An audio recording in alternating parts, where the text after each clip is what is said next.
there is a huge demand for doctors in this country. कुछ लोग हैं जिनके पास प्रॉपर डिग्रीज नहीं हैं, वो लोग अपने क्लिनिक्स रन कर रहे हैं और वहाँ पर अबॉर्शंस भी हो रहे थे illegally. Who claim to be doctors but they are not otherwise doctors. कि बाहर से अगर MBBS करके जब स्टूडेंट्स आते हैं तो उनके लिए इक्वल अपॉर्चुनिटीज़ रहती हैं। Many students यहाँ से करने के बाद instead of coming to India, they opt for countries like UK and US. Sadly आजकल इंटर्नशिप का थोड़ा सा कॉन्सेप्ट चेंज हो गया है। एक डॉक्टर को लगता था कि ये कैंसर है और दूसरे डॉक्टर को लगता था कि ये कैंसर शायद नहीं है। Your centre should always be at the patient. So हमने प्रोक्टोस्कोप उसके रेक्टम में डाल रखा था और उसको एग्जामिन कर रहे थे। उसी टाइम पे हमारे बॉस आ गए एंड आउट ऑफ एंग्जाइटी ही पीड right into my face. Number of aspirants जो हैं वो करीबन 20-25 lakhs हैं। So there is a huge gap between the number of seats that are needed and the number of people who are applying for it. Medical career एक बहुत अच्छा career है। It's a wonderful profession to be in, but it's a long and challenging journey. Hello everyone, आज switch talk के इस episode में हम बात करेंगे एक ऐसे प्रोफेशन की जो सिर्फ एक रोजगार नहीं, एक सर्विस है, एक कमिटमेंट है। और आज हमारे साथ हैं एक ऐसे इंसान जिन्हें देखकर आपको ये समझ आता है कि डॉक्टर सिर्फ एक डिग्री नहीं, एक कमिटमेंट होता है। So first of all, thank you so much doctor Neeraj Agarwal for being here. It's a pleasure having you on our podcast. Thank you Akeel for having me here. तो डॉक्टर नीरज अग्रवाल जयपुर के SMS हॉस्पिटल के senior urologist हैं, head of the unit हैं।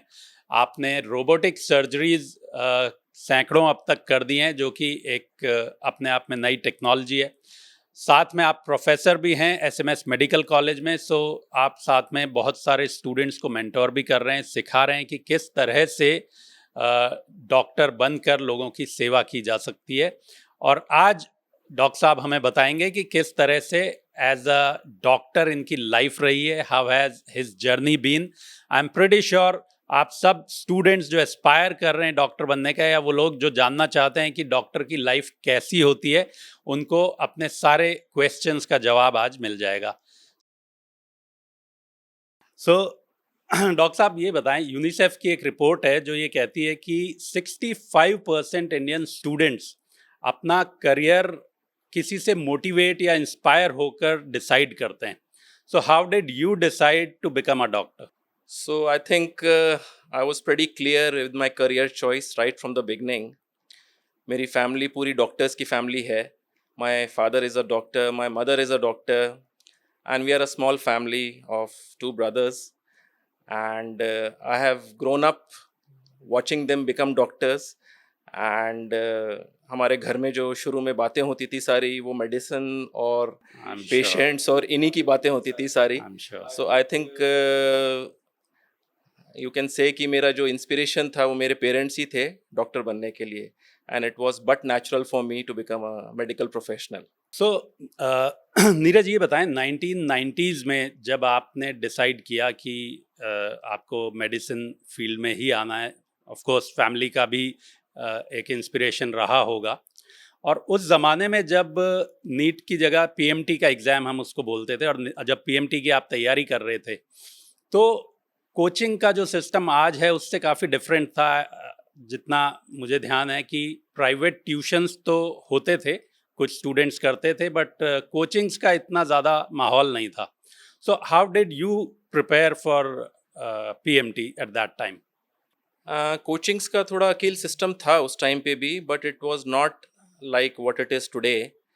We didn't use to have those big coaching centres जो अपन आजकल देखते हैं। There used to be a handful of coaching centers, and most of the coachings जो उस टाइम पे students करते थे, they were on one-on-one basis, and it was more of a subject oriented coaching. Like even I took coaching for chemistry, for biology के हमारे एक Hanif Khan sir थे। He was a very famous biology teacher, and he used to teach us both botany and zoology. तो मैं उनके घर पे जाता था कोचिंग करने के लिए, and we used to have a small batch of 15-20 students जिनको वो साथ में बैठ के पढ़ाते थे। एंड सिमिलरली केमिस्ट्री के जो मेरे टीचर थे, he happen to be my grandfather. मेरे नाना जी जो थे प्रोफेसर आल Mittal, he passed away recently, and he was emeritus professor of chemistry in Rajasthan University, and he was a authority in chemistry, especially organic chemistry. उनकी बहुत सारी books आती थी उस टाइम पे, एंड केमिस्ट्री की कोचिंग मैंने उनसे ली थी, और फिज़िक्स की कोचिंग मैंने एक और टीचर थे उनसे इंडिविजुअल बेसिस पे ही ली थी. So it was a more personalised type of education system, जिसमें वन ऑन वन कोचिंग होती थी मेरे टाइम पे, and it was fun. And जो आजकल के कोचिंग सेंटर्स में जो मैं देखता हूँ कि देर is a huge batch of students, और एक स्कूल जैसा एटमॉस्फेयर और माहौल रहता है कोचिंग सेंटर्स में, वो उस टाइम पे नहीं था. सो जैसा आपने बताया कि उस टाइम कोचिंग का थोड़ा सा सिस्टम अलग था, सो अभी वाला जो सिस्टम है, और स्पेशली जब आजकल हम सुनते हैं कि इतने स्ट्रेस में स्टूडेंट्स रहते हैं, सो ये स्ट्रेस लेवल क्या पहले से ज़्यादा बढ़ गया है, या आपको लगता है कि ये भी पहले भी उतना ही होता था? डेफिनेटली मुझे ऐसा लगता है कि स्ट्रेस लेवल पहले से कहीं ज़्यादा है आज के ज़माने में. उसके कपल ऑफ रीजंस हैं. उस ज़माने में जब हम पीएमटी की तैयारी करते थे तो नंबर ऑफ़ एस्पिरेंट्स जो थे वो इतने नहीं थे. आई रिमेंबर जब मैंने 1993 में पीएमटी दी थी तो उस टाइम पे 2.5 या 3 लाख स्टूडेंट्स ने पीएमटी की तैयारी करी थी और उसका एग्ज़ाम दिया था. बट सीट्स लास्ट, भी शायद कम होती होंगी या फिर? उस टाइम पे seats there were handful of medical seats. जैसे एसएमएस मेडिकल कॉलेज जहाँ से मैंने किया उस टाइम पे 100 सीट्स थी उस टाइम पे, और अब 250 सीट्स हो गई हैं. तो number of seats not only in SMS, सारे ही मेडिकल कॉलेजेस में ऑल ओवर द इंडिया काफ़ी इंक्रीज़ हुई है. बट उस रेशो में नहीं हुई जिस रेशो में एस्पिरेंट्स आ गए हैं. अभी रिसेंटली जब last year I was reading in the newspaper, the number of NEET aspirants was close to 20 lakhs. या it was 24 lakhs this year. इतने ज़्यादा नंबर ऑफ स्टूडेंट्स बढ़ गए, तो डेफिनेटली नंबर ऑफ स्टूडेंट्स बढ़े हैं. स्टूडेंट्स की मैंने देखा है personality over the years change हुई है. मैंने देखा था कि जब हम पीएमटी की तैयारी करते थे तो हम एग्ज़ाम्स को बहुत ज़्यादा सीरियसली नहीं लेते थे. We use to take it very casually. हम करते थे, मौज मस्ती भी करते थे, पढ़ाई भी करते थे, और it was not a matter of life और डेथ कि ठीक है हो जाएगा तो ठीक है, नहीं तो वापस तैयारी कर लेंगे. आजकल के स्टूडेंट्स मैंने देखा है कि बहुत ज़्यादा कॉन्शियस हैं about what their outcome will be, कैसे उनको तैयारी करनी है, and they are so much influenced by the atmosphere around them कि यार उसकी इतनी रैंक आ गई है, उसने इतने नंबर लिए हैं, और मेरा ये वाला कलीग ने ये किया है, मेरे उसने वो किया है. तो आई थिंक ये जो कॉम्पिटिटिवनेस जो है आज की तारीख में बहुत ज़्यादा है, जो पहले नहीं थी. I think it's not a good thing. You should enjoy what you are doing, मेरा ये मानना है. NEET is just one step, या कोई भी competitive exam, it is just one part of your whole career journey. And ultimately इस तरह के चैलेंजेस और इस तरह के जो माइलस्टोन्स आपके पूरे करियर में आगे तक आते रहते हैं, और इस चीज़ को बहुत लाइटली और बहुत कैजुअली लेना चाहिए स्टूडेंट्स को, not at the cost of not working hard.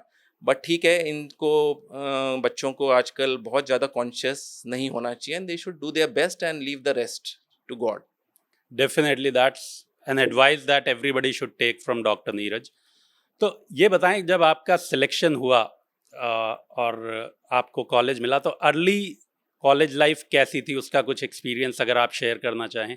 तो 1993 में जब मैंने 12th स्टैंडर्ड पास आउट करी सेंट जेवियर स्कूल से, the same school as you passed out, तो मैंने पीएमटी की तैयारी करी थी 11th और 12th स्टैंडर्ड में. And I was a reasonably good student, you can say. I know that for And sure. I scored 8th rank all over the state, और उससे मेरे को That's SMS commendable. Medical college का admission मिला. And being a resident of Jaipur, मैंने वही college choose किया, and it was considered to be the best college of the state. और एमबीबीएस मैंने पूरे 4.5 साल एमबीबीएस एसएमएस मेडिकल कॉलेज से ही करी. अच्छा, तब 4.5 साल लगते थे? 4.5 साल एमबीबीएस तो का ये टेन्योर था. 5.5 का कब हो गया? So it's 4.5 years for the MBBS course and 1 year for the internship. So Okay, the that total way it duration is 5.5 years, out of which education as such is 4.5, and 1 year is for practical training. तो MBBS मेरी यहीं से हुई, and it was a very good college. We had wonderful teachers. The infrastructure in SMS was and is still very good. And यहाँ के teachers बहुत passionate थे पढ़ाने के मामले में। एंड हम ऐसी बात नहीं है, पढ़ाई भी करते थे and at the same time मस्ती भी करते थे। We have very fond memories of a college days. Something and that you would like to you share? Must have seen movies, बहुत सारी मूवीज देखी होगी आपने, मुन्ना भाई और वो सब, जिसमें एमबीबीएस की लाइफ के बारे में बताया गया है। तो आई वुड से कि हमारी लाइफ भी कुछ वैसे ही थी। एडमिशन के बाद हमने भी रैगिंग दी थी थोड़े बहुत हमारे सीनियर्स को, और then we made great friends with them. आगे तक, अभी तक हम उनके टच में हैं। And we use to read and at the same time we use to hang out and chill and had a great time. But अब जैसे मैं बात कर रहा था, अभी जो इस साल नीट क्रैक करके फर्स्ट ईयर स्टूडेंट हैं, एसएमएस मेडिकल कॉलेज में ही हैं, पूर्विका सिंह, जिनको हमने इंटरव्यू किया था यंग डॉक्टर एपिसोड के लिए। शी वाज सेइंग कि अब रैगिंग नहीं होती है। सो बीच में जो रैगिंग को लेकर काफ़ी सुनने में भी आता था कि स्टूडेंट्स के साथ काफ़ी ख़राब तरीके से रैगिंग होती थी, और government had to take strict call on that, और रैगिंग को बंद किया गया। आपको क्या लगता है कि एक जनरल इंटरेक्शन या वो तो अब भी होता होगा स्टूडेंट्स में, जिससे थोड़ा सा इंट्रोडक्शन हो जाए?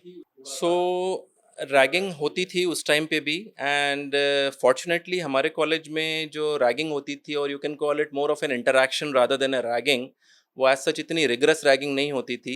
It was a formal introduction with the seniors. थोड़ी बहुत उसमें मौज मस्ती और वो सब चलती थी, और अभी भी चलती है। बट थोड़े बहुत इंस्टेंसेस उस टाइम पे ऐसे होने लगे और कॉलेजेस में ऑल ओवर इंडिया, जिसमें रैगिंग थोड़ी सी एक्सट्रीम होने लग गई, to the point of sometimes physical abuse या इमोशनल हैरेसमेंट। एंड उस टाइम पे जब बच्चे आते हैं एमबीबीएस में, या for that matter any college में आते हैं, तो उनका माइंड इतना मेच्योर और इतना वो नहीं होता, and sometimes they get disturbed by these incidents, और sometimes they use to take some extreme steps almost to the point of self harm, और इस तरह से हो जाता था। So I think that was the time जब गवर्नमेंट ने और कोर्ट्स ने उनको लगा कि ये थोड़ा सा एक्सट्रीम हो रहा है, and we need to curb it and put some regulation over it। और उसके बाद उन्होंने रैगिंग को दे पास्ड अ लॉ, और एज सच अब ragging I think most of the colleges में it has stopped. But I think ragging का एक पॉजिटिव एस्पेक्ट भी मैं मानता हूँ कि it was because of the ragging और the interaction that we had with our seniors, कि हमें उनको जानने का मौका मिला, एक उनसे हम लाइफ लॉन्ग रिलेशनशिप बना पाए, और आज की तारीख में भी हम उनसे मिलते हैं। We talk it very fondly, we have very good memories of our interaction during our college days, जो सैडली आजकल बच्चों एक्सपीरियंस नहीं कर पाते और वो मिस करते हैं। तो मेरी राय में ragging as such, if you, it's not a good word to say, but एक इंटरेक्शन, फॉर्मल और इनफॉर्मल इंटरेक्शन सीनियर्स और जूनियर्स के बीच में हमेशा होना चाहिए। I agree. So now coming to the specialization, ki how and why did you decide that you would get into urology? तो मैंने एमबीबीएस यहाँ से करी 4.5 साल में, and I was a pretty good student, and I almost topped all my exams in MBBS. I was the state topper in final MBBS. Got numerous gold medals in all the subjects in anatomy, biochemistry, obstetrics, gynae, surgery. I was particularly good in surgery. और मेरे father खुद एक general surgeon हैं, so I use to watch him operating. और जब मैं MBBS में था तो he was attach to the same hospital as I am today. So he was also a professor in surgery at that time. तो मैं उनके राउंड्स पे जाता था, जब हमारी क्लिनिकल रोटेशंस लगती थी तो हॉस्पिटल्स में हम जाते थे, उनके वार्ड्स में जाते थे, उनके ऑपरेशन थिएटर्स में जाते थे, and we use to watch them operating on patients from a view box, जो कि एक हर ओटी के ऊपर लगा रहता है।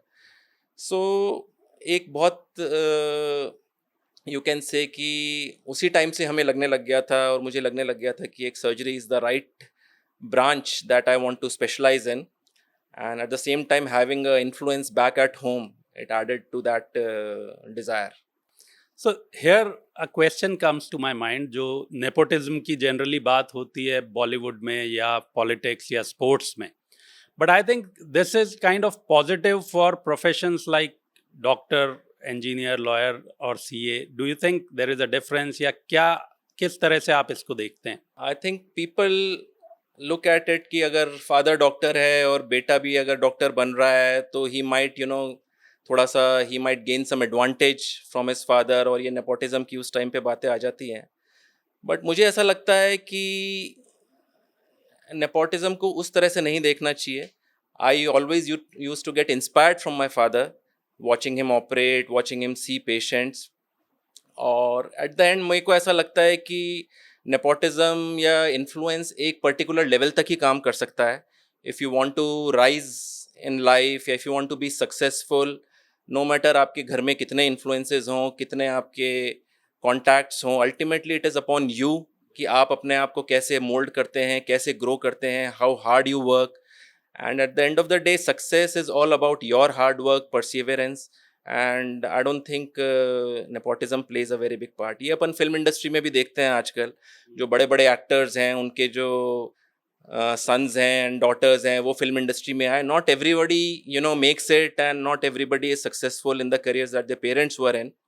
So it is ultimately their hard work which makes a difference. Definitely. So now coming to the last question of this segment, कि जब आप स्टूडेंट थे या जब आप तैयारी कर रहे थे डॉक्टर बनने के लिए, सो उस टाइम पे आपने क्या लाइफ इमेजिन की थी कि एज अ डॉक्टर लाइफ कैसी होगी? और अब जब आप वो लाइफ ऑलमोस्ट 25 साल 20-25 साल देख चुके हैं, so what do you think कि क्या लाइफ वैसी ही है जैसी आपने इमेजिन की थी, या उससे ज़्यादा चैलेंजेस या उससे बेटर अपॉर्चुनिटीज़ आपको मिली? मुझे ऐसा लगता है कि जो मेडिसिन हम प्रैक्टिस करते थे अर्ली 90s में जब मैं एमबीबीएस में था, और जो अब मेडिसिन का एक लैंडस्केप हो गया इन 2025, काफ़ी डिफरेंस हो गया है. पहले हम मेडिसिन प्रैक्टिस करते थे with the sole and only aim to see patients, to cure them of their illnesses. और एक जेन्युइन पैशनेट और जो एक केयर होती है, पेशेंट केयर, वो हमारा ओनली फोकस था. एट द सेम टाइम जो डॉक्टर पेशेंट ट्रस्ट जो है, और उस टाइम पे जो relationship between doctor and patient, it was at an extreme high level. Patients भी डॉक्टर्स को बहुत रिगार्ड करते थे, we were respected a lot. और डॉक्टर्स का भी सोल एम यही होता था कि how to cure patients and how to make them disease free. With the onset of time, और जैसे जैसे समय बीतता गया है, थोड़ा बहुत हर प्रोफेशन में कमर्शलाइजेशन होने ही लग गया है. And even medicine I think इससे अछूती नहीं रही है. सो उस टाइम पे इतना कॉरपोरेट कल्चर भी नहीं था. We didn't have these big corporate hospitals जो आजकल अपन हर जगह देखते हैं. And SMS medical college I think was the only big hospital in the whole of state जब मैंने एमबीबीएस करी थी. बट नाउ अब बहुत सारे बड़े हॉस्पिटल्स आ गए हैं. पेशेंट्स की एक्सपेक्टेशंस बहुत ज़्यादा बढ़ गई हैं डॉक्टर्स के साथ. थोड़ा बहुत कमर्शलाइजेशन यू कैन से आ गया है इस प्रोफेशन में, जो पहले बिल्कुल भी नहीं था. But at the core I think कि जो हमारा फंडामेंटल जो हिपोक्रेटिक ओथ हमें दिलाई गई थी एमबीबीएस पास होने के बाद, कि जो your centre should always be at the patient, और वो अभी भी मैं मानता हूँ कि वही होना चाहिए, और मेरा अभी भी वही है. Now we come to the next segment of this interview, which is related to career building and specialization. So जब आप इंटर्नशिप कर रहे थे, उस टाइम का एक्सपीरियंस कैसा था? क्या आपको कभी ऐसा लगा कि यार ये तो बहुत टफ है, it is way more demanding than I expected? So internship जो होता है, that's a 1 year training period, जो हम MBBS students after their completion of MBBS 1 साल का टेन्योर होता है, in which they are expected to gain practical skills. 4.5 साल आपने उनको थ्योरी पढ़ाई है, सारा टेक्स्ट्स पढ़ाया है, डिजीज़ के बारे में पढ़ाया है, पैथोलॉजी के बारे में पढ़ाया है, ड्रग्स के बारे में पढ़ाया है, माइक्रोबायोलॉजी के बारे में पढ़ाया है, पैथोलॉजी के बारे में पढ़ाया है. एंड देन टू ट्रांजिशन जो होता है towards actual patient care and practical care, वो इंटर्नशिप के पीरियड में हमें सिखाया जाता है. सो इंटर्नशिप के पीरियड में हम हॉस्पिटल्स जाते थे. हमारी क्लासेस नहीं होती थी उस टाइम पे जैसे एमबीबीएस में होती थी. We used to go to the hospitals, take rounds of the patients. हम उनकी हिस्ट्री लेते थे, उनकी इलनेसेस जानने की कोशिश करते थे, और अपने मन में उनकी डायग्नोसिस बनाते थे कि what this patient is actually suffering from. Internship actually it should be like this, जो मैंने आपको बताया है कि it should be all patient interaction, ज़्यादा से ज़्यादा टाइम आप हॉस्पिटल्स में स्पेंड करिए, पेशेंट्स के साथ रहिए और उनकी बीमारी समझने की कोशिश करिए। बट सैडली आजकल इंटर्नशिप का थोड़ा सा कॉन्सेप्ट चेंज हो गया है। आजकल बच्चे इंटर्नशिप में हॉस्पिटल्स में कम और आजकल फ्यूचर एग्ज़ाम्स की तैयारी में ज़्यादा समय बिताने लग गए हैं। पहले क्या होता था कि इंटर्नशिप के बाद you didn't have to give any exam to gain entrance into a PG course. आपके एमबीबीएस के कोर्स के मार्क्स के बेसिस पे ही आपको अपनी स्पेशलाइजेशन की डिग्री मिल जाती थी। But now there is a separate exam for PG. Like if you have to enter a general surgery branch, तो आपको उसके लिए एग्ज़ाम देना पड़ेगा। अगर आपको मेडिसिन की ब्रांच लेनी है स्पेशलाइजेशन के लिए, तो उसके लिए आपको एक एग्ज़ाम लेना पड़ेगा। पहले ऐसा नहीं होता था। तो as such medical students use to be stress free कि मेरे को अपनी ब्रांच पहले से पता है कि मेरे को इस चीज़ में स्पेशलाइजेशन करना है। आजकल के बच्चों को उसके लिए तैयारी करनी पड़ती है। Just like NEET undergraduate, there is a NEET postgraduate exam. So they have to, it's again a all India level entrance exam जिसके लिए उनको तैयारी करनी पड़ती है। And most of the time आजकल जो उनका लगता है इंटर्नशिप में, वो इस एग्ज़ाम की तैयारी करने में लग जाता है। And that is one reason कि वो बहुत ज़्यादा हॉस्पिटल्स और वार्ड्स में टाइम ना डिवोट करके, and they are mainly into preparing for these exams, which is I think somewhat not desirable.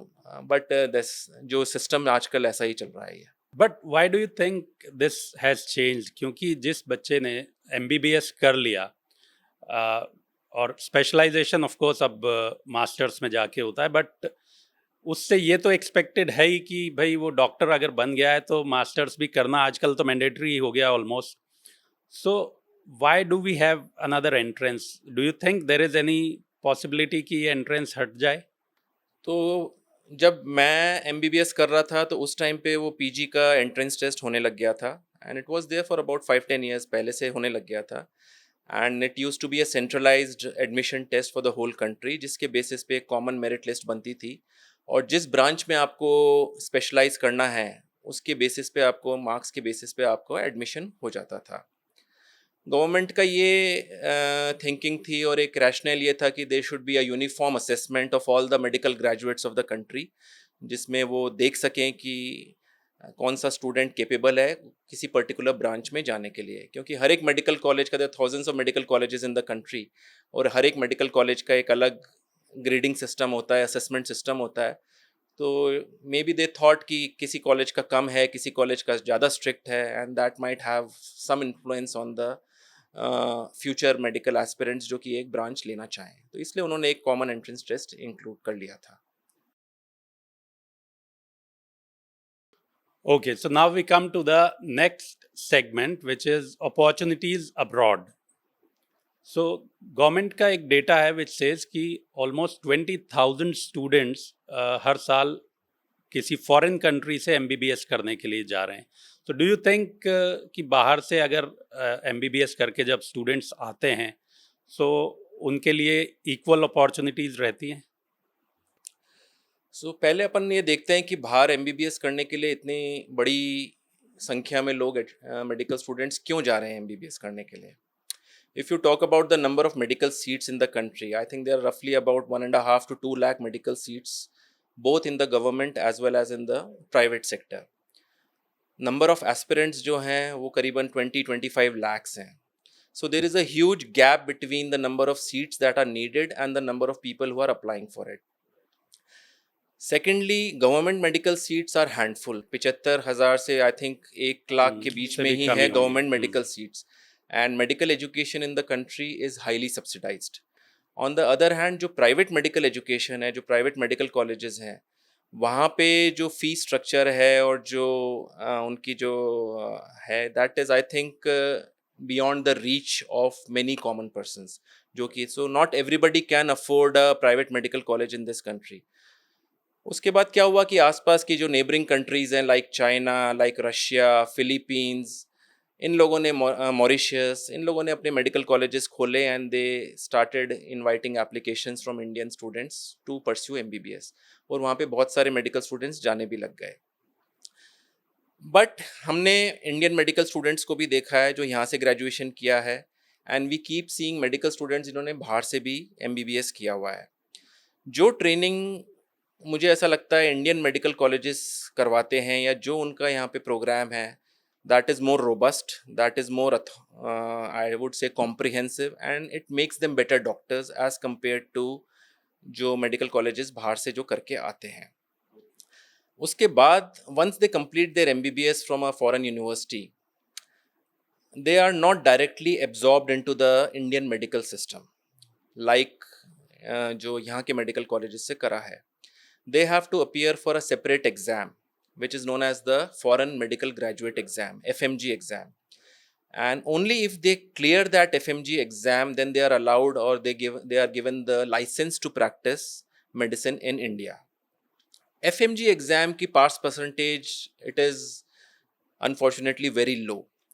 Out of 100 people who give the FMG exam, I think the pass percentage is only about 15 to 16%.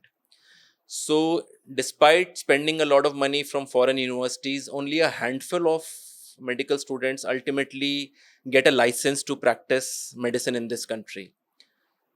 So, I think it has got both to do with the pattern of teaching in foreign medical colleges as well as the students own effort. मुझे ऐसा लगता है Indian medical students बहुत hard working हैं, यहाँ पे बहुत मेहनत करते हैं, और बाहर वाले मेडिकल स्टूडेंट्स या तो उनका I don't know what exactly इतना कम पास परसेंटेज क्यों है, but that is the way it is at the moment. Because इसमें तो ऐसा भी नहीं होगा कि सीट्स लिमिटेड हैं, इसमें तो जो भी एग्जाम पास कर लेगा they would get a licence, is it? Correct. You have to just appear for an exam, and it's basically a qualifying exam. It's either a pass exam or a fail exam. And out of that, only 15% manage to qualify it. That's a tough one that. That's a tough one, yeah. तो ये students को सोचने की ज़रूरत है कि अगर वो बाहर किसी कंट्री से करके आ रहे हैं तो ये एक चैलेंज ज़रूर रहेगा. सो क्या उनको किसी और कंट्री में, फॉर दैट मैटर यूएस में, जैसे 5-6 साल का प्रोसेस हो जाता है वहाँ का जो टेस्ट क्लियर करना होता है उसके लिए, बट कंपैरेटिवली शायद UK is easier because NHS में अब वो काफ़ी शॉर्टेज भी उनके पास है डॉक्टर्स की, तो इंडिया से काफ़ी डॉक्टर्स अब यूके एब्जॉर्ब हो रहे हैं. सो क्या ये फॉरेन यूनिवर्सिटी से एमबीबीएस करके किसी फॉरेन कंट्री में जॉब मिलने के चांसेस कंपैरेटिवली ज़्यादा होते हैं इंडिया से? I think it's again about whether you can afford that overseas education or not. UK में आप एजुकेशन करिए एमबीबीएस की, या फॉर दैट मैटर यूएस में एजुकेशन करिए, आई think it's a very long and tiring process. Apart from that, जो उनका course curriculum है, जो उनका फी स्ट्रक्चर है, it is, I think, out of reach for many persons. नहीं, my But question definitely speaking, yeah. ये China या Russia या जॉर्जिया यहाँ से करने के बाद क्या यूके यूएस में चांसेस कंपैरेटिवली ईजियर है? I think so. Many students यहाँ से करने के बाद, instead of coming to India, they opt for countries like UK and US. वहाँ पे उनके अलग entrance test होते हैं, which I think are relatively easier to crack as compared to the Indian exams. Apart from that, आजकल आपने सुना होगा कि UK और US में there is a huge shortage of doctors and medical professionals, even nurses, and it is it has become very common after COVID, because many doctors, even who are practicing medicine, they have opted out, given up medicine, तो उनकी एक huge shortage है. So I think opportunities वहाँ पे आजकल काफ़ी अच्छी grow हो गई हैं to pursue medicine as a career even after graduation. Did you ever think of going abroad for maybe higher studies or practicing your medicine? Not really. I think India में ही इतनी आजकल opportunities हैं, and having brought up in India, मैंने कभी बाहर overseas education के बारे में सोचा नहीं है. A lot of my friends definitely gave these exams, जो कि US का USMLE exam होता था, UK का उस टाइम पे एक प्लैब एग्ज़ाम होता था, और मेरे बहुत सारे फ्रेंड्स हैं, after MBBS they went out and they are practicing medicine in those countries. So suppose India से कोई अगर एमबीबीएस करते हैं स्टूडेंट्स या मास्टर्स भी कर लेते हैं, उसके बाद if they want to go for a job in US, UK और ऑस्ट्रेलिया, क्या अपॉर्चुनिटीज आपको लगता है कि उनके लिए हैं? Opportunities तो हैं. There are huge opportunities in these countries, considering that there is a huge shortage of doctors, and especially relevant in today's age. उस टाइम पे जब मैं MBBS कर रहा था, उस टाइम पे इतनी अपॉर्चुनिटीज़ नहीं थी, आई वुड से. अब अपॉर्चुनिटीज़ और ज़्यादा बढ़ गई हैं. एंड बट अगेन जैसा मैंने बताया कि वहाँ का प्रोसेस एक डिफरेंट है, यहाँ का प्रोसेस डिफरेंट है. यहाँ से एमबीबीएस करने के बाद again you have to appear for a number of qualifying exams, जो हर कंट्री का एक कंट्री स्पेसिफिक एग्जाम होता है. यूएस का यूएसएमएलई होता है, ऑस्ट्रेलिया का ऑस्ट्रेलियन बोर्ड क्वालिफाइंग एग्जाम होता है, यूके का प्लैब एग्जाम होता है. And there are a number of steps, it's not only one exam. There is a first step होता है, then there is a second step, then there is a clinical assessment, and there are 4 or 5 steps which you have to clear before you actually get a licence to practise in that country. और उसके बाद भी उनका the road is not easy, it may sound very easy, but वहाँ पे भी then you have to really work it out, और वहाँ के सिस्टम में आपको घुसना पड़ता है. You have to work in research. वहाँ पे they lay lot of stress on research. तो वहाँ पे आपको before actually jumping into clinical practice, आपको you have to spend a couple of years in research, और वहाँ पे आपको दिखाना पड़ता है कि you are dedicated and you are यहाँ पे आप काम करने के बिल्कुल आगे तक इच्छुक हैं, तभी जाके आपको वो लाइसेंस देते हैं. Right. So now you tell me about your teaching journey. जैसे हम लोग देखते हैं गवर्नमेंट हॉस्पिटल्स में जो भी डॉक्टर्स होते हैं उनके आगे प्रोफेसर, असिस्टेंट प्रोफेसर, इस तरह के जो पोजीशंस होती हैं. So how does this work कि ये कब आप पढ़ाते हैं, कब आप अपनी प्रैक्टिस करते हैं, कब जॉब वाला जो आपका मेजर काम है पेशेंट्स को देखना, वो किस तरह से, how does a day in your life look like? Very good question. I work in a medical college. So medical college, I am partly a clinician and I am partly a teacher. So I take care of both my patients, as well as it is my responsibility to teach medical students as well as resident doctors. तो ये opportunity सबको नहीं मिलती. ये opportunity उन्हीं लोगों को मिलती है who get an appointment through the government to enter into a medical college. So I entered medical college as a permanent faculty in the year 2012. So there is an exam conducted by the Rajasthan Public Service Commission, which is an assistant professor exam in urology. Okay, so So that is you a have separate to, exam. that's a separate exam. So you first have to clear a theory exam, and then there is an interview, and again there is a huge number of applicants who apply for that exam, and there are a handful of seats. So once you get selected into that exam, then you get a posting, and the government posts you in any of the medical colleges across the state. तो अभी जैसे अपन Rajasthan state की बात करें, so there are medical colleges in Jaipur, Ajmer, Udaipur, Bikaner and Jodhpur, Kota also. तो यहाँ पे आपकी कहीं पे भी पोस्टिंग हो सकती है. एंड द फर्स्ट डेजिग्नेशन या posting that you get is a assistant professor, which is the first posting that you get. After spending a couple of years as assistant professor, I think it's about 5 or 6 years, then you get promoted to the next level, which is the associate professor stage. Associate professor में आपकी responsibility और बढ़ जाती है. Okay, then you start doing more challenging surgeries. आपका patient interaction और बढ़ जाता है. You are supposed to do research, you are supposed to publish, and sometimes you get responsibility of heading a unit also. So जब मैं associate professor बना in 2018, so I was given the responsibility to head a unit, urology unit. So I have been a unit head in urology since 2018. After associate professor, another couple of years, then you get promoted to a professor stage. So I have been a professor since 2020. So I am a professor, and a few years down the line, I'll be heading the complete department of urology. So this is how the hierarchy works in a medical college, from assistant professor to a professor stage. Awesome. So this is something that I did not know earlier. And there are other doctors who choose private practice over a academic career. So mine is basically an academic career in which I am attached to a medical college. और बहुत सारे doctors, in fact majority of the doctors, क्योंकि seats इतनी ज़्यादा नहीं होती faculty की जो गवर्नमेंट मेडिकल कॉलेजेस होती हैं, तो आई वुड से 90 to 95% जो ग्रेजुएट्स होते हैं या पोस्ट ग्रेजुएट्स होते हैं, उनको अपॉर्चुनिटी नहीं मिलती to pursue an academic career, and then they jump into private practice straight away, or they join some private medical colleges. So there are two parallel systems जो अपने इंडिया में चलता है. एक तो गवर्नमेंट मेडिकल कॉलेजेस हैं और एक दूसरा प्राइवेट मेडिकल कॉलेजेस हैं. तो they might join assistant professor in a private medical college. So journey वहाँ पे भी almost on a similar pattern ही चलती है. So now tell me, ये मतलब I'm pretty curious to know this, और मुझे लगता है काफ़ी लोग जानना चाहेंगे कि after you complete your MBBS और मास्टर्स, उसके बाद कैसे करियर स्टार्ट होता है? क्या इंजीनियर्स की तरह, जैसा मैं एक डेटा देख रहा था विच सेज कि 55% of engineers do not gate a job which is related to their field.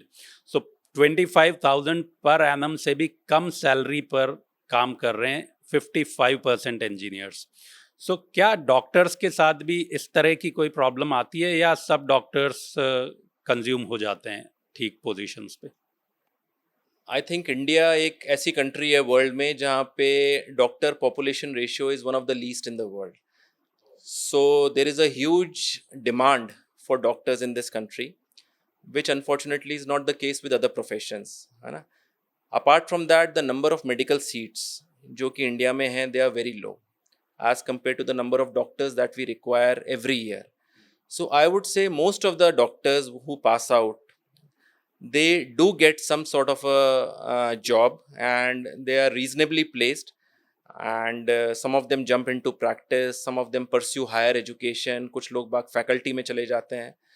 But it's not that कि जो doctors हैं they are left without a job, considering that India is a huge country and the population is so large. So there is an opportunity for doctors, and this opportunity I think it's bound to grow future में भी. जो हम देख रहे हैं, the people are getting more health conscious. Number of doctors आजकल tier B tier C cities इतनी अच्छी अच्छी अपनी डेवलप हो रही हैं. पहले I will tell you Akeel की majority of the doctors who used to pass out they prefer to stay in only big cities and metropolitans like Delhi और बॉम्बे या Jaipur for that matter, state capitals में. अब आपकी सेकंड टायर सिटीज़ जो हैं उनका infrastructure इतना अच्छा हो गया है. तो टॉकिंग अबाउट माई ब्रांच, शुरू में जब मैंने यूरोलॉजी में पास आउट किया तो सारे urologist they used to be concentrated only in Jaipur area, and there were handful of urologists in tier B tier C cities. अब आजकल इन सिटीज़ का इंफ्रास्ट्रक्चर भी अच्छा हो गया है. बच्चों की जो एजुकेशन है, which is one aspect that doctors look for, उनकी पर्सनल और सोशल लाइफ कैसे बैलेंस होती है, ये सब आजकल काफ़ी फेवरेबल हो गया है. So more and more doctors are now moving to tier B and tier C cities. तो उससे अपॉर्चुनिटीज़ डॉक्टर्स की और भी ज़्यादा बढ़ गई है. सो एक चीज़ और last question in this segment कि जो गवर्नमेंट जॉब्स जो होते हैं डॉक्टर्स के, उसमें जनरली ऐसा कुछ मैंने सुना है कि इनिशियल पोस्टिंग या कुछ ड्यूरेशन आपको रूरल एरियाज में सर्व करना होता है. So do you throw some light on this? Of course, I think government की एक पॉलिसी है with the aim that more and more doctors should go to peripheral villages and peripheral centers, क्योंकि it is in those areas जहाँ पे doctors की actual shortage या actual lack है. बड़ी सिटीज़ में डॉक्टर्स की कोई कमी नहीं है, there are so many doctors. But अगर आप छोटे टाउन्स या छोटी सिटीज़ की बात करें, for that matter tribal areas की बात करें, अपने बॉर्डर एरियाज़ की बात करें लाइक बाड़मेर, जैसलमेर, वहाँ पे बहुत शॉर्टेज है डॉक्टर्स की. And there is one doctor for every lakhs of people, for there is only one doctor. So to bridge this gap, government ने एक पॉलिसी अनाउंस करी थी, मेरे टाइम पे ही अनाउंस कर दी थी कि you have to compulsory serve 1 or 2 years in a rural district before you get your accreditation या before you get your degree. So this was met, I think, with some resistance शुरू में, because not everybody was willing to go in the peripheral centers. तो थोड़ी बहुत policy government ने कभी इसको implement कर दिया वेरी स्ट्रिक्टली, कभी they were very relaxed with it. But I think अब talking about present day, I think it's a policy after MBBS you have to serve 1 or 2 years in the district. कुछ states में तो mandatory है, कुछ states they are pretty relaxed with it.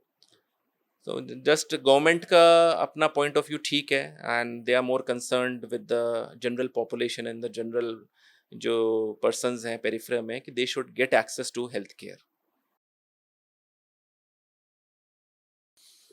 Okay, so now we come to the next segment, which is COVID times. So COVID की first wave के time पे, जैसे मेरा भी एक्सपीरियंस रहा, I was posted at Ramganj area as area magistrate Jaipur में, जहाँ पे कोविड इनिशियली फैलना शुरू हुआ था. और उस टाइम पे मैंने देखा कि दो प्रोफेशन ऐसे थे जो अपनी ज़िंदगी को दांव पे लगाकर लोगों की सेवा कर रहे थे. They were involved in service totally 24/7. So one was police department and the other was of course doctors. So doctors को मैंने जब काम करते हुए देखा ड्यूरिंग, क्योंकि हम साथ ही एज अ टीम काम कर रहे थे टू कंट्रोल कोविड, टेस्टिंग बहुत बड़े पैमाने पे चल रही थी, और फिर जब सेकेंड वेव आई तो it was devastating, it was deadly. उस टाइम पे मैं एसएमएस हॉस्पिटल में ही मुझे एडमिनिस्ट्रेटिव डिपार्टमेंट का इंचार्ज बनाया गया था. सो जो चरक भवन है वहीं पे मेरा ऑफिस था, मेक शिफ्ट ऑफिस हमारा. और थोड़े टाइम में मैंने ये भी देखा, मतलब मैं रात में वहीं रुकता था. ऑक्सीजन सिलेंडर्स की जो कमी हो गई थी उस time, we use to struggle कि टाइम पे ऑक्सीजन सिलेंडर्स और आ जाएं इससे पहले कि जो हैं वो ख़त्म हों. और फिर ब्लैक फंगस भी उस टाइम सेकेंड वेव के टाइम हुआ, और कोविड जहाँ मेरा ऑफिस था वहीं पे वार्ड बनाया गया था ब्लैक फंगस का. तो that was the first time मैंने अपनी लाइफ में एक्सपीरियंस किया कि डिप्रेशन क्या होता है, because I used to see कि किस तरह से लोगों की डेथ्स हो रही थी. रात में मैं देखता था 4 5 7 लोगों की डेथ हो जाती थी हर रात. सो it was an experience which gave me a lot of respect, a lot more respect for doctors, जितना मुझे उस टाइम तक था उससे भी बहुत ज़्यादा, कि आप लोग इस तरह की कंडीशंस जनरली भी देखते हैं. सो कोविड के टाइम पे आपका एक्सपीरियंस कैसा रहा? तो Akeel, I think you would agree with me कि covid was a very challenging time for both doctors as well as for other professionals who were involve in that period. अगर अपन doctors की बात करें, सो आई थिंक कि covid time पे हमने कुछ एक्स्ट्रा कुछ नहीं किया. We were doing what we were suppose to do, that is involve in patient care. जो हम पहले काम करते थे कोविड से पहले, वही हम कोविड में काम कर रहे थे. We were seeing patients, we were treating patients, we were helping them out, we were saving lives, जो कि एक डॉक्टर से एक्सपेक्टेड है और जो हम बहुत सालों से पहले भी कर रहे थे. The only difference in Covid was कि जो हम मोर्टैलिटी या डेथ्स या सफरिंग जो हम देखते थे, that was of an immense magnitude. इतनी मोर्टैलिटी और इतनी मोर्टैलिटीज़ हमने पहले कभी अपने जीवन में नहीं देखी, हमने मेडिकल करियर में कभी नहीं देखी, जो हमने कोविड टाइम पे देखी थी. आई रिमेंबर कि मेरी पोस्टिंग्स लगती थी, आईसीयूज में पोस्टिंग लगती थी. I was in the ICU for the whole night. I was on a rotational posting and we used to see so many patients on ventilators. There was a huge shortage, as you mentioned, of oxygen ka. That was a challenge. You guys did a wonderful job. I remember jab tum wahan pe the, how you were managing things and getting the oxygen and all the logistics jo tum logon ne kiya, because we were unable to take care of the logistics. aap log hi us cheez ke liye responsible the. But जो हमने suffering और mortality उस period में देखी, वो that was something which we had never experienced before. And it made us realize the importance of health. उसमें हमें importance मिली कि how exactly life should be. अपन कैसे किस चीज़ों को stress देते हैं और किन चीज़ों पे अपन ज़्यादा emphasis ले करते हैं, बल्कि किस चीज़ पे अपने को ज़्यादा stress देना चाहिए, वो हमने देखा. It taught us the importance of teamwork, because COVID was not a one man thing, it was all a team effort जो हम कर रहे थे. And we tried to do our best. We tried to save as many lives as we could. And I think India did a pretty good job during COVID. It did better than most of the other countries. But definitely it was a very challenging time. And the sad part is we lost so many doctors. We lost so many good doctors, famous doctors, and they died while treating patients. And it was really heartbreaking to see them go. So it was a very emotional and heart-wrenching moment. And वो 2-3 साल जो थे वो हमें पता है कैसे निकले हैं, we all know. But thankfully that is all behind us now. But it has taught us so many things. So now we come to our next session, professional life. So doctor साहब, आप ये बताएं कि अब with changing times robotic surgeries भी होना start हो गई हैं, एंड उससे प्रिसिशन और डायग्नोसिस में भी शायद हेल्प मिलती है. So how has your experience been on using this technology? So Akil, we are fortunate that the place where I work in SMS, it has access to a world-class, latest generation robotic surgery system. and that is known as the Da Vinci system. So the Da Vinci people, they were the first in the world to come out with a surgical robot, और उनके पास 15-20 साल तक इस चीज़ का patent था. And after that patent expired, बहुत सारी other companies are now making robots, but Da Vinci guys were the pioneers. Or SMS is probably the only institute in the state which has access to the latest fifth generation robot. So robotic surgery is proving to be a boon for patients. And we got the robot in 2023 March, and it's almost now 2 years. And it has influenced or changed the way that we have practiced medicine, in particular cancer surgery. So robotic surgery, if I can just speak a few words about how exactly it goes and how do we, so it's basically a robot who operates on the patient, but the robot is being guided by the surgeon, that is me. So I sit on a console which has a screen, and I control the movements of the robot. सो जो robotic arms होती हैं उसकी, which are the actual instruments जो कि abdomen के अंदर जाते हैं, they are under my control. So उसका फ़ायदा ये होता है कि it's more precise, number one. And sometimes you must have heard about what is known as the surgeon anxiety या surgeon vibration. जैसे कई बार हम ऑपरेट करते हैं, the moment we enter a very crucial part of the operation, आपके हाथ थोड़े बहुत वाइब्रेट करने लग जाते हैं, एंड इट्स बट नेचुरल कि वो हो जाता है. This aspect is not there in robot because it's a machine which is operating on the patient. It has made our surgeries more safer. It has reduced the blood loss. Patients go home early. There is faster recovery. Post-operative pain जो कि आपकी पहले की surgeries में होता था, which is very less in now robotic surgery. And till date, we have done close to about 300 to 400 robotic surgeries. All type of surgeries, right from small kids to elderly people, and it is proving to be a boon. And really the government needs to be complimented कि उन्होंने इतना बड़ा investment कर दिया. Every robot is costing more than 25 to 30 crore rupees. And जो एक per surgery government की जो costing आती है robot में, it's close to 1 lakh rupees. So at present the government is funding all of this robotic surgery program, and जो भी surgeries हम कर रहे हैं, it is being done free of cost in government centres. And और उसमें नए नए टेक्नोलॉजिकल एडवांसमेंट्स आ रहे हैं. हमारे पास एक डबल कंसोल रोबोट है. So there is a single console robot and there is a double console robot. The advantage of double console robot is I am operating on one console, and my assistant or my resident doctor who is training under me, he sits on the other console and he watches my movements. And it is a great mentorship tool for the doctors in training. So I can teach them robotic surgery without getting up from my chair, because he's sitting on the other console, he's watching each and every moment of mine, and at the same time I can ask him to come inside the surgery, help me out, and it makes him a robotic surgeon. So your double console robot is only the, I think, of very few centers in the country have this system, and we are fortunate to have it. Wow. So what do you what do you think by 2030 हम लोग सुन रहे हैं कि काफी चीजें बदल जाएंगी because of AI. So do you also see a lot of role of doctors being taken over by AI, artificial intelligence या robotics? Artificial intelligence, I think it is here to stay, and it is already changing. हमारी professional life भी change कर रही है और हमारी personal life भी change कर रही है.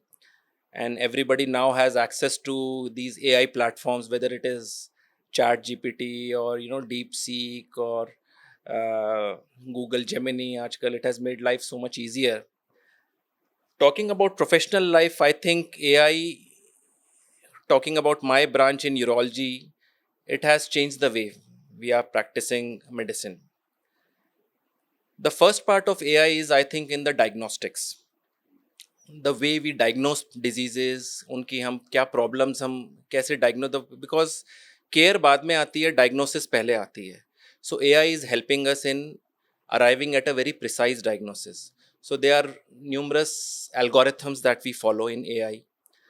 Just to give you an example, suppose we read a CT scan or an ultrasound or an MRI machine. So the doctor who reads the CT scan or the MRI, previously he used to rely on his medical knowledge that he has gained, and it was more of a observer dependent reporting. मुझे ये लग रहा है MRI में ये tumour है, मुझे ये लग रहा है CT स्कैन में ये ट्यूमर है. And quite often we used to see a difference of opinion between two doctors. एक डॉक्टर को लगता था कि ये कैंसर है और दूसरे डॉक्टर को लगता था कि ये कैंसर शायद नहीं है. So again, there used to be a disparity between the opinions.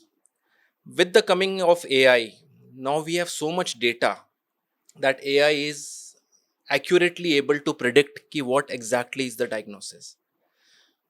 जो उनका डेटाबेस है, suppose a particular CT scan या MRI, lakhs and lakhs of images are being stored in their databases. And with the help of AI, we can arrive at a very precise diagnosis almost with a cent% probability कि ये चीज़ वही है जो ये होनी चाहिए. So it is helping us a great deal in the diagnosis, number one. The second part is in the treatment as such. We are using AI in robotic surgery, and it is transforming the way we are doing surgery, I tell you. It has made our surgeries very precise, very safe, with minimum blood loss. Just to give you an example how it works, the AI. Suppose I am operating on a patient in robotic surgery, and whenever I approach a very crucial point of the operation, suppose there is a big blood vessel near a tumor, so AI algorithms उस time पे हमें ये बता देते हैं कि now you are at a very vital junction and you need to slow down your surgery, you need to be careful so that you don't harm the patient, right? You need to preserve these structures so that आपके आसपास के जो tissues हैं उनको damage कम से कम पहुँचे. So that's the way where AI is being helpful. The third part AI हमारी practice में जो help कर रही है, that is in prognosis. Prognosis means कि suppose आपने operate कर दिया किसी patient को, how exactly is he going to behave in the future?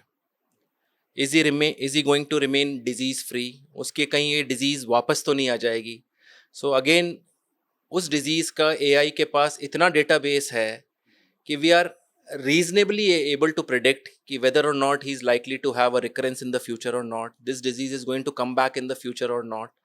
So patient prognosis and future directions of the treatment. Is he going to require some sort of additional therapy? Like we do a lot of cancer surgeries. तो AI is able to tell us कि ये patient आपने operate तो कर दिया, but is he going to require some chemotherapy? Or is he going to require some additional radiotherapy? Again, so this is going to help us and it is transforming the way we are practicing. AI के लिए हम जो future doctors हैं उनको भी have we already started training them during their MBBS, not the internship but before that. I think AI as such एक separate curriculum तो नहीं है हमारे मेडिकल स्कूल्स में या ट्रेनिंग में. It is all about technology basically. So जो भी हम टेक्नोलॉजी यूज़ कर रहे हैं, it has AI embedded in it, और उनके न्यूमरस सॉफ्टवेयर्स और एल्गोरिथम्स हैं which guide us as to what needs to be done. But at the same time AI is helping us, जैसा मैंने बताया, और ये numerous जो chat GPT और इसके सॉफ्टवेयर हैं, we rely heavily on them and it helps us a lot in our practice.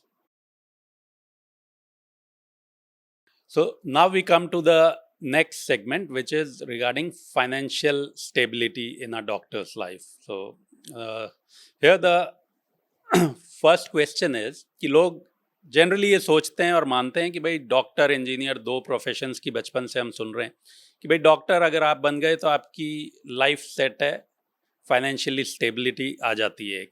So what do you think, is that true? So if you talk about financial aspect, a lot of school students and medical professionals ये मेरे से सवाल पूछते रहते हैं कि what are the financial aspects of becoming a doctor? हम इतना पैसा कमा पाएंगे क्या? How financially secure we'll be? मेरा इस पे टेक ये है अकील कि जो मेडिकल प्रोफेशन है, it's basically a service profession and we are a patient centric profession. Our core aim is to alleviate suffering, to cure people of their disease, to release their suffering and keep them healthy. अगर आप ये काम honestly कर रहे हो, with integrity कर रहे हो, with compassion and care कर रहे हो, then money as such I think is a byproduct of it. Money अपने आप आ जाएगा आपको.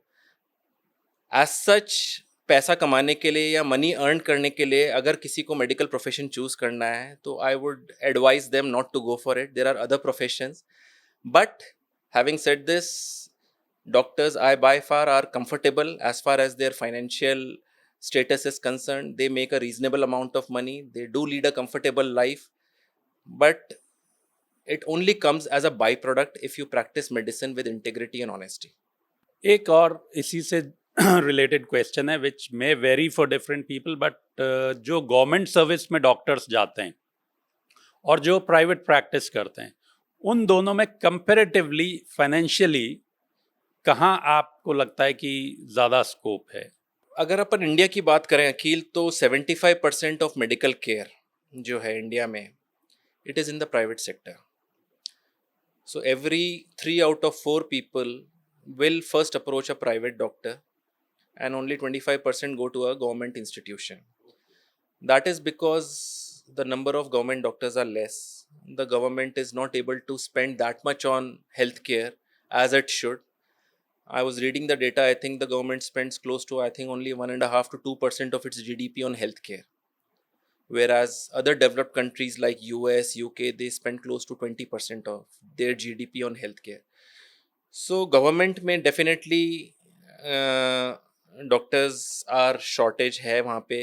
There is a huge lack of doctors and majority of the healthcare is in private sector. और इसीलिए doctors के लिए अपॉर्चुनिटी प्राइवेट सेक्टर में definitely ज़्यादा है, because there is more scope, there are more job opportunities, and most of the patients would first approach a private doctor rather than a government doctor. The second issue is कि government doctors या government hospitals या government institutions, they are ओवरबर्डन्ड.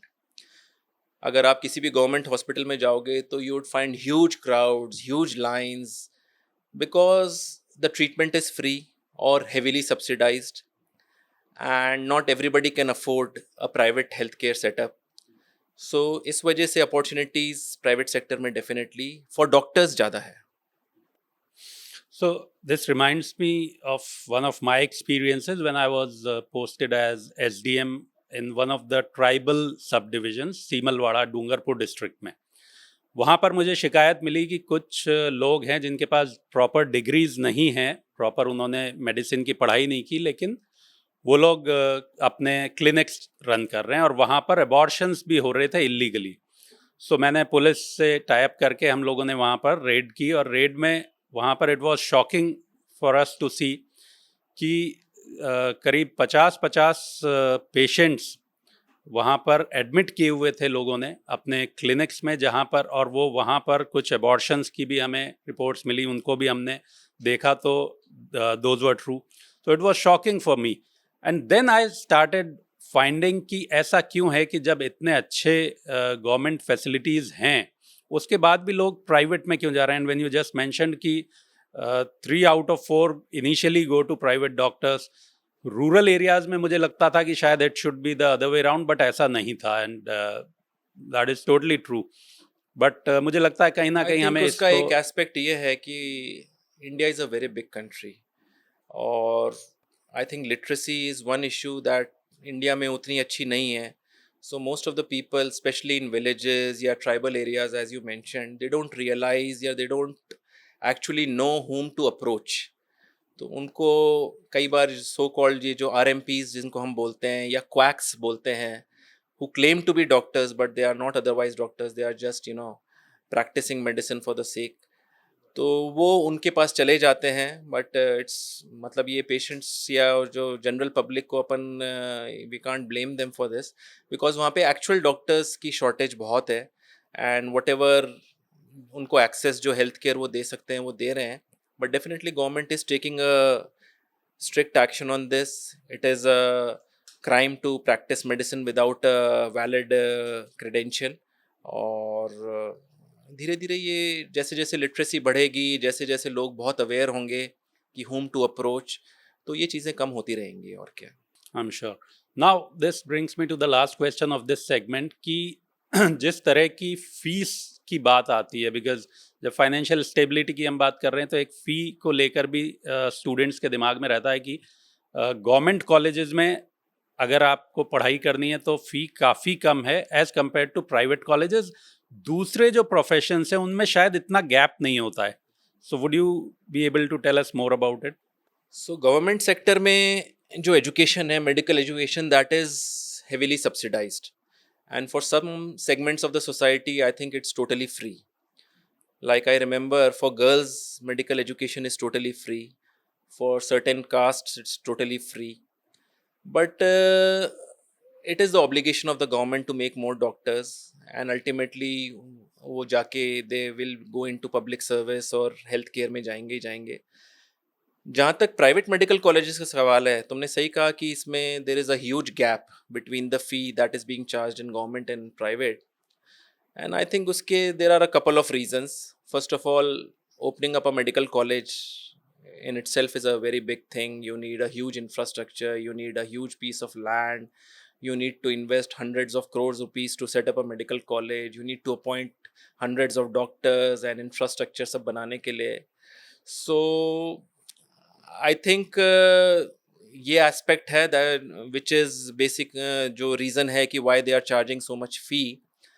Ultimately it's a business model which has to work, and but ये definitely एक issue है. And not even that is one reason why everybody can not afford a private medical college. And I think the Supreme Court and the government has capped some fee for these medical colleges over the past few years. Initially तो जो था, they were charging on their own will, but अब most of them most of the medical colleges are following the guidelines which are set up by the government, और उनका एक fee ceiling है कि उसके beyond वो charge नहीं कर सकते. But I think with the due respect to or to the private medical colleges, ये it's ऐसी चीज़ है कि they can't do it for free also, they have to charge some money. But what amount they are charging, it's between the government and the medical colleges, और जो policies government की हैं उसके हिसाब से ही वो charge कर रहे हैं. Okay, so now we come to a fun segment. So I would like to ask you a few questions which are related to some myths or some fun facts. So doctors के बारे में सबसे पहला तो एक जो generally लोग बात करते हैं वो ये है कि डॉक्टर्स के पास हर सवाल का जवाब होता है. So do you think is that true? नहीं नहीं, ऐसा नहीं है. डॉक्टर्स भी इंसान होते हैं, और ये सुनने में अच्छा लगता है कि डॉक्टर्स के पास हर सवाल का जवाब होता है, बट ऐसा नहीं है. डॉक्टर्स को भी कई बार सवाल खोजने के लिए गूगल की हेल्प लेनी पड़ती है, और गूगल बहुत करते हैं डॉक्टर्स भी. हालांकि वो पेशेंट्स को मना करते हैं कि आप गूगल ज़्यादा मत करा करो, बट डॉक्टर्स भी गूगल बहुत करते हैं. एंड बट मुझे ऐसा लगता है कि टेक्नोलॉजी और नॉलेज और everything is moving so fast कि you can't have answers to everything. और जो डॉक्टर ये क्लेम करे कि मेरे को सब कुछ आता है, he is lying. And a good doctor is one who continuously learns and keeps on asking questions, keeps himself updated. तो ये ऐसी बात है कि डॉक्टर्स के पास सब सवालों का जवाब नहीं होता. अच्छा, कभी ऐसा हुआ आपके पास कि कोई पेशेंट आकर ये बोले कि डॉक्टर साहब आपने तो ये बताया था लेकिन मैंने गूगल किया तो ये गूगल तो कुछ और बोल रहा है? It happens all the time. और अच्छा. आजकल हर एक आदमी we call them Google doctors. So हमारे पास ऑलरेडी पेशेंट डायग्नोसिस लेकर आता है बहुत सारे कि बिफोर वी स्टार्ट आस्किंग कि भैया तेरे को क्या प्रॉब्लम है, तो वो डायग्नोसिस अपनी खुद ही बता देता है कि डॉक्टर साहब मेरे है ना किडनी स्टोन हो गया है. मैंने कहा आपको कैसे पता आपको किडनी स्टोन हो गया है? कि साहब मेरे दर्द यहाँ पे हुआ था और मैंने गूगल किया कि यहाँ पे दर्द के क्या क्या कारण हो सकते हैं, तो सबसे ऊपर आया कि आपके किडनी स्टोन हो सकता है. तो आप मेरी जांच करा लीजिए, और इफ़ ही स्मार्ट इनफ वो ये भी बता देगा कि आपको क्या क्या जांचें करानी है. कि साहब आप मेरी सोनोग्राफी करा दीजिए, एक मेरा एक्सरे करा दीजिए, उसमें पता पड़ जाएगा. मैंने कहा फिर दवाई भी आप ही ले लीजिएगा. मेरे पास आने की ज़रूरत ही नहीं है आपको. But this is a fun part. ठीक है, तो ये पेशेंट्स हम देखते रहते हैं, और क्या. Wow. So another thing that is commonly said about doctors is कि doctors का lifestyle बड़ा healthy होता है. So do you agree with that? Is that? So ऐसी बात नहीं है, डॉक्टर्स भी बीमार पड़ते हैं और डॉक्टर्स को भी दूसरे डॉक्टर्स की ज़रूरत पड़ती है। सो बट डॉक्टर्स, ये ठीक बात है कि they are aware of what is happening inside their body, they are more health conscious than the common man. और थोड़ा बहुत हम पैरानॉइड भी होते हैं, ऐसी बात नहीं है कि जरा सी चीज़ होती है तो we start imagining the wildest of things that can happen. तो Because बट otherwise they say ignorance या is bliss, ignorance but is bliss, you can't but have that. हम लोग बाग थोड़े बहुत पैरानाइड होते हैं अपनी बॉडी के बारे में कि जरा सी चीज़ होते ही हमें इमेजिन करने लग जाते हैं कि ये भी हो सकता है, वो भी हो सकता है। So medical profession से related कोई common myth जो आपको लगता है which is not true and you would like to bust it? काफ़ी मेडिकल मिथ्स हैं which I think need to be busted. जो आजकल एक मेडिकल मिथ जो हम रोज फेस करते हैं, that is I think periodic health checkups. So you must have heard of periodic health checkups. आजकल हर कोई पीरियोडिक हेल्थ चेकअप कराता रहता है and they get a whole battery of investigations, head to toe पूरा full body checkup करा लेते हैं और इस उम्मीद में वो कराते हैं कि it will keep them healthy. But I think this is a very big myth which needs to be broken. Periodic health checkup हर किसी के लिए इम्पॉर्टेंट नहीं है। We need to look into their medical history, we need to look into their age, we need to look into their family history, कोई risk factors हैं कि नहीं है, occupational risk factors हैं कि नहीं है, and not everybody needs a medical checkup, and sometimes getting a medical checkup puts you in a lot of anxiety अगर उस checkup में आ जाता है, कुछ जरा सी भी चीज़ आ जाती है, and sometimes it can even lead to a lot of unnecessary tests and unnecessary interventions अगर आप। सो मेडिकल चेकअप तभी कराना चाहिए when you consult a doctor, you talk to your problems, talk about your problems with a doctor, और अगर doctor checkup advice करे तभी कराना चाहिए। नॉट इट्स आई थिंक आजकल it's being use more of a marketing tool by the industry people कि आप अपना फुल बॉडी चेकअप करा लो and if it is normal you will remain healthy. That's quite an advice because मुझे भी यही लगता है कि काफ़ी टाइम से मैं भी सुन रहा हूँ कि अब 40 प्लस होने पे वंस अ ईयर तो एक बार फुल बॉडी चेकअप करवा ही लेना चाहिए। I mean, if you are healthy, if you are active, there is no need to get a full body checkup. Unless I said that if you have a family history of some disease and if your occupation is somewhat stressful, या आपके कुछ issues हैं, medical issues, then definitely you need to go for it. But for a healthy person, it is not advisable, especially in a younger age group. Okay, so any of your favorite medical drama or a movie? So we all हम सारे doctors we are all movie buffs, हम बहुत सारी movies देखते हैं and we enjoy movies a lot. I remember during our MBBS days हम first day first show सारा देखते थे राज मंदिर सिनेमा हॉल में। We use to go there and I tell you a very interesting point. वहाँ राज मंदिर में they use to be a separate window for medical students Okay. And without any questions asked, आप उसको बस अपना I card flash करते थे and he use to give us tickets. तो we हम लोगों के लिए थोड़ा सा ये प्रिविलेज था Subsidized कि भी था नहीं, it ticket? Was not subsidised, Okay. But they used to be a huge line Oh and yes, so you would skip so that we queue. were sort of given a VIP treatment in Raj Mandir Wow. cinema। so वो शुरू से ही चला आ रहा है कि सारे medical doctors अपने खूब मूवीज देखते हैं एंड टॉकिंग पर्सनली मेरी फेवरेट मूवीज अगर आप देखो तो three idiots is a very good movie, very humorous movie. और मुन्ना भाई MBBS जिसने पूरा मेडिकल उसके बारे में बताया है आपके कि हाउ वो लाइफ इज और कैसा होना चाहिए, they are very close to my heart, I enjoyed them immensely. Okay, so now कोई interesting patient interaction आपका which you would like to share? So we get them all the time. There are so many interesting patients and so many humorous instances जो हम patients के साथ हम experience करते हैं। Talking about my medical career, जब मैं residency कर रहा था, when I was a PG student, my boss was a very strict tough taskmaster। तो वो राउंड पे बिल्कुल टाइम से आ जाते थे सुबह एंड एक बार हम थोड़ा सा पेशेंट्स को देखने में लेट हो गए and we were examining a patient and हम उसके रेक्टल एग्जामिनेशन कर रहे थे by inserting instrument which is known as a proctoscope.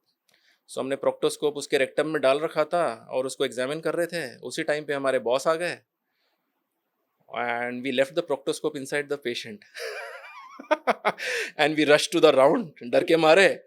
और पूरा राउंड हमने करा दिया हमारे बॉस को, पूरा आधा 1 घंटे का राउंड हुआ और फिर उसके बाद हमें ध्यान आया कि यार वो प्रोक्टोस्कोप तो हमने पेशेंट के रेक्टम में ही छोड़ दिया है। Oh God, and we rush to the patient कि यार भाई, एंड ही सेड कि डॉक्टर was साहब he वो 1 fine? घंटे से मेरे रेक्टम में ही पड़ा हुआ है, अब आप निकाल दीजिए उसको, मेरे दर्द होने लग गया है। So this was a very Okay. humorous incident that I remember, and it happened all the time to us. So that reminds me, मैं जब कोविड के टाइम पे, as I was telling you, जब मैं ड्यूटी पे था तो कई लोग कोविड के टाइम निकलने के लिए पास बनवाते थे. So one of my knowns called me up and he said कि सर मुझे पास बनवा दो 2 घंटे के लिए, मुझे बाहर जाना ज़रूरी है. एंड आई वाज, ऐसा क्या काम आ गया यार, इतना क्या अर्जेंट है अभी? कोशिश हम लोग कर रहे हैं कि लोग घरों में ही रहें, तो ऐसा कोई ज़रूरी काम है? ही सेड बहुत ज़रूरी काम है. मैंने कहा बताओ. तो ही सेड कि साहब मुझे अपने बकरे के बाल कटवाने के लिए लेकर जाना है बकरे को. एंड आई वाज लाइक ये इतना ज़रूरी काम है? He and he was said very closely हाँ साहब attached उसको to his बहुत गर्मी bakra. लग रही है. So these are the incidents that. बहुत ह्यूमरस, डॉक्टर्स की लाइफ में बहुत फनी इंसिडेंट्स होते रहते हैं. आई रिमेम्बर अनदर इंसिडेंट अभी रिसेंटली हुआ जो, and we see a lot of small children हमारी प्रैक्टिस में, स्पेशली द जो हम ब्रांच जो हम डील करते हैं, it's urology. So urology is a branch which deals with kidneys, urinary system और वो सारा. So there was this young child in my clinic, और वो आया मेरे पास, और डॉक्टर के पास जाके वैसे ही थोड़े से डरे हुए होते हैं जो पेशेंट्स आते हैं, और बच्चों की anxiety level you can imagine क्या होता है. तो ही वाज वेरी सीरियस और ये वो. So I asked him to show. मैंने कहा बताओ भैया, बेटा दिखाओ. We try to be as gentle and make them as comfortable as possible, but he clearly was not in a mood to be comfortable. तो उसने अपना शर्ट ऊपर कर लिया, अपनी पैंट नीचे कर ली, एंड मैंने कहा बता बेटा बता, ढंग से बता. So I got a bit agitated. मैंने कहा बेटा ढंग से बता, ढंग से बता. And out of anxiety, he peed right into my Oh face. God. Oh God. And everybody except me was laughing in my clinic. I'm sure. So even the parents जो बच्चे के साथ आए, they were laughing and they were so apologetic. मैंने कहा कोई बात नहीं, it happens all the time. I tried to play it down. मैंने कहा ये सब चीजें होती रहती है हमारे पास. Okay, great. So it was fun talking to you. Now, any last advice to our aspiring students who would like to get into medicine? So medical career एक बहुत अच्छा करियर है जो मैं वुड बी या वांना बी डॉक्टर्स को share करना चाहूँगा कि it's a wonderful profession to be in. And you basically get to touch human lives. It gives you a great deal of satisfaction जब आप पेशेंट्स को ठीक करते हो. But it's a long and challenging journey, ये मैं उनको ज़रूर बोलूँगा. It requires a great deal of determination, a great deal of perseverance, and even more I think it requires a great deal of passion. जो journey है जो medical doctor की, it's very long. First you have to complete 5.5 years of training, then another couple of years for post graduation, and then if you want to super specialize, another 2 to 3 years. So total journey है, you spend the most active years of your life studying in becoming a doctor. So if you are patient enough, if you really have a passion for healing, and if you want to make a difference in human lives, I think it's a wonderful profession to be in. And talking about myself, if I was given a choice to choose a profession again, it would be medical profession again. And one more last thing, since you have been a gold medalist always, so those students who are preparing for NEET, any advice for them on how to study and to be able to crack this exam? I think it's been a couple of years now. It's almost 25 years since I was preparing for my PMT exam. But जो आजकल मैं देखता हूँ बच्चों को, बहुत उनमें emotional burden लेके पढ़ाई करते हैं वो. There are so many emotional challenges involve. They are so stressed out, and they take it very very seriously कि it's a matter of life and death. तो मैं उनको ये एडवाइस दूंगा कि जस्ट प्ले इट कूल, आराम से अपना पढ़ाई करो, enjoy the process, enjoy what you are doing. And जो नीट जो है exam, it is just one step in your career. उसके बाद बहुत सारे चैलेंजेस और भी आएंगे. So don't get, you know, stressed out. औरों को देख के don't compare yourself to others. And cracking NEET or cracking this exam, it's not that a big deal. You ultimately, if you work hard, play it cool, आराम से आप clear कर लोगे इसको. बट उसको एक बहुत आराम से तैयारी करो, बहुत ज़्यादा स्ट्रेस आउट लेके मत करो अपने. And enjoy life along the way. I mean you have got only one life. उसको इतना सीरियसली लेने की ज़रूरत नहीं है. Just enjoy the process of becoming a doctor. That's all. तो thank you so much doctor Neeraj for sharing your insights. इतने खुले दिल से आपने सारी चीज़ें बताई. आई एम प्रीटी श्योर कि जो स्टूडेंट्स एस्पायर कर रहे हैं डॉक्टर बनने का और जो ये जानना चाहते हैं कि एज अ डॉक्टर लाइफ में क्या चैलेंजेस होते हैं, क्या अपॉर्चुनिटीज़ होते हैं, they would get to learn a lot. Thank you once again for being our guest on Switch Talk podcast. Thank you, Lakil. It was wonderful being here, and it was really exciting.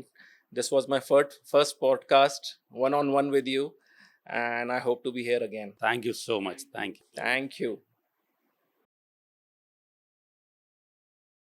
सो आज हमने सिर्फ एक doctor नहीं बल्कि एक leader, एक innovator और एक हीरो की कहानी सुनी. जो लोग डॉक्टर बनना चाहते हैं उन्हें ये समझना ज़रूरी है कि ये डॉक्टर सिर्फ एक डिग्री नहीं है, ये एक कमिटमेंट है, ये एक तरह की सर्विस है. तो आप में से जिन लोगों ने हमारा पहला पार्ट देखा था डॉक्टर एपिसोड का, जिसमें हमने यंग डॉक्टर पूर्विका सिंह से बात की थी और हमने जाना था कि नीट के एग्ज़ाम को उन्होंने कैसे टॉप किया, कैसे उसकी तैयारी की, कैसे स्ट्रेस मैनेज किया, एग्ज़ाम के टाइम पे कोचिंग ली या सेल्फ स्टडी की, किस तरह से एक बैलेंस बनाकर एग्ज़ाम दिया, किस तरह से फिर उनकी कॉलेज काउंसलिंग हुई और अब उनकी कॉलेज लाइफ कैसे स्टार्ट होकर किस तरह से वो डॉक्टर बनने के लिए अपने सफ़र पर निकल चुकी हैं. और आज हमने एक सीनियर डॉक्टर नीरज अग्रवाल से ये समझा कि किस तरह से उनकी life as a doctor challenging है, किस तरह से उनको अपॉर्चुनिटीज़ प्रोवाइड करती है, क्या हार्डशिप्स आती हैं और क्या रिवॉर्ड्स मिलते हैं. तो ये है स्विच टॉक, जहां हर करियर का राज खुलता है. मैं हूं अकील खान. मिलते हैं नेक्स्ट एपिसोड में एक नए मेहमान के साथ, एक नए पर्सपेक्टिव के साथ. तब तक के लिए खुद का ख्याल रखें और अपने सपनों को सीरियस लेना ना भूलें.